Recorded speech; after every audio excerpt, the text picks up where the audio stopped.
जहां पर देखो वहां पर किसी फकीर की दरगाह बनाकर उन्होंने कब्जा। मुंबई जैसे क्षेत्र में बड़े बड़े कॉस्टली लैंड पर कब्जा। जहां देखो वहां पर पंक्चर की दुकान लगाकर कब्जा। अरे जगह तो कब्जा हो रही है, ये दिख रहा है। अरे मेरे छत्रपति शिवाजी महाराज ने 370 किले जीते हैं। उन 370 किलो में 100 किलो ऐसे हैं जहां पर किसी फकीर की दरगाह या मस्जिद बन चुकी है। मेरे मित्रों, मैं आज एएसआई डिपार्टमेंट से पूछना चाहता हूं कि अगर हिंदू उस किले पर भगवा झंडा छत्रपति शिवाजी महाराज की जयंती पर हिंदू झंडा लेकर जाता है तो उस हिंदू के ऊपर गुनाह दाखिल करते हैं। और वही मुसलमान अगर किसी फकीर के ऊपर कपड़ा चढ़ाने जाता है तो उसका स्वागत करते हैं। मैं हमारे मुख्यमंत्री जी को कहना चाहूंगा कि चुनाव बहुत नजदीक है। यहाँ पर कब है चुनाव? नवंबर दिसंबर।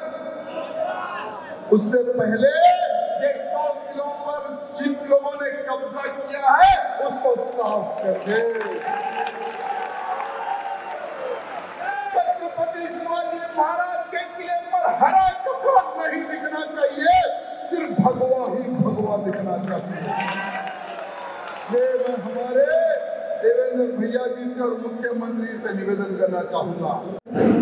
इनकी जमीन बचाने के लिए 1950 में एक एक्ट बनाया वक्फ बोर्ड और उसको इंप्लीमेंट किया 95 में। लगभग मेरे मित्रों हमारे केवल महाराष्ट्र में वक्फ बोर्ड के नाम पर 1 लाख एकड़ जमीन है। मेरे मित्रों कितनी? 1 लाख एकड़ जमीन।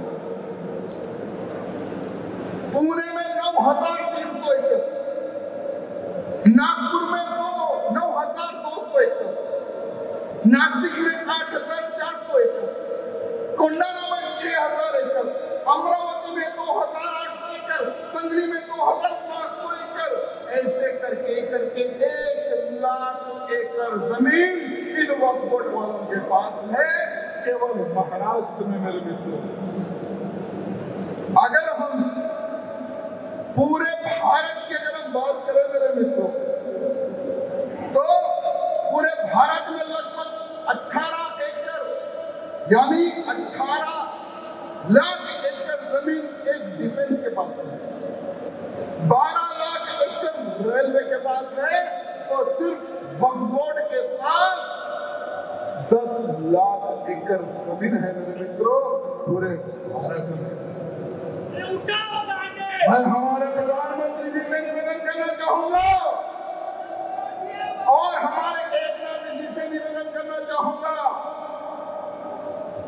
कि ये वक्फ बोर्ड एक्ट को खत्म किया जाए और जहां जहां पर वक्फ बोर्ड का लैंड है वहां पर हॉस्पिटल बनाया जाए हिंदुओं के लिए।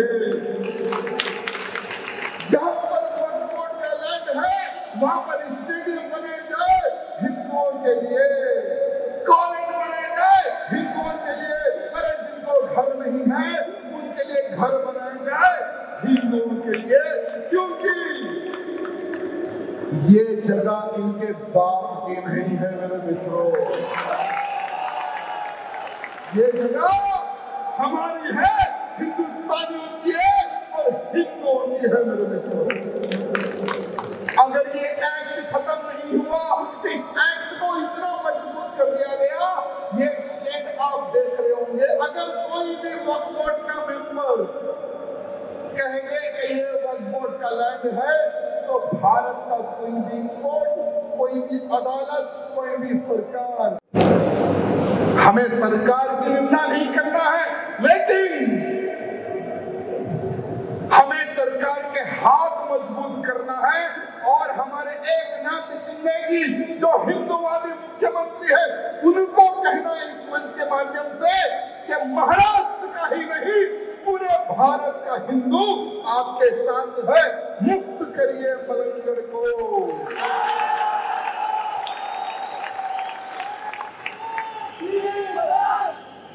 शिंदे जी, किसका डर है?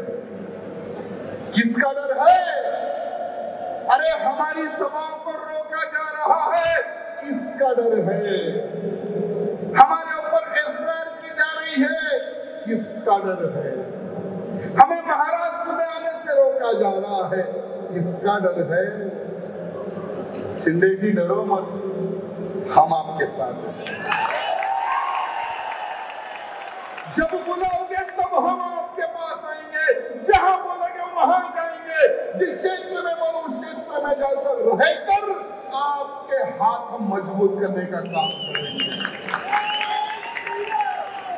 भले ही आपके आजू बाजू कुछ सेकुलर कीड़े मकोड़े बैठ गए होंगे, लेकिन उन कीड़े मकोड़ों के बारे में मत सोचो।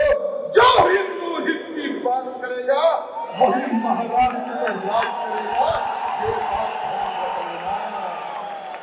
हिंदू मुस्लिम भाई भाई, अरे बोलने वालों याद रखना, आज हम लोग जिहाद की पीड़ा से रो रहे हैं। लोग जिहाद पर प्रतिबंध लगे, कानून बने महाराष्ट्र में, ये सरकार को चीख चीख कर महाराष्ट्र का हिंदू कह रहा है। लेकिन पता नहीं क्यों अब तक महाराष्ट्र में लव जिहाद के ऊपर, धर्मांतरण के ऊपर, लैंड जिहाद के ऊपर, गौ हत्या के ऊपर कानून क्यों नहीं बन रहा है, ये अफसोस होता है। अरे आज हम डंके की चोट पर कहते हैं, हम हिंदू अगर इकट्ठा हो जाए तो हिंदू राष्ट्र बनेगा, ये हम चीख चीख के कह रहे थे।